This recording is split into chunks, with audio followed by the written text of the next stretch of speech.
భూకంపానికి కారణం భూమి పలకలలో కదలిక లేదా మరేదైనా కారణమై ఉంటుందా? దీని గురించి మనకు అర్థం కావాలంటే సృష్టికర్త రాయించిన గ్రంథం అర్థం చేసుకోవాలి.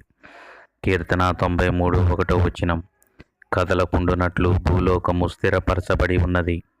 కీర్తన 104:5 భూమి ఎన్నటికీ కదలకుండా ఆయన దానిని పునాదుల మీద స్థిరపరిచెను, దాని మీద అగాధ జలములను వస్త్రం వలె కప్పెను.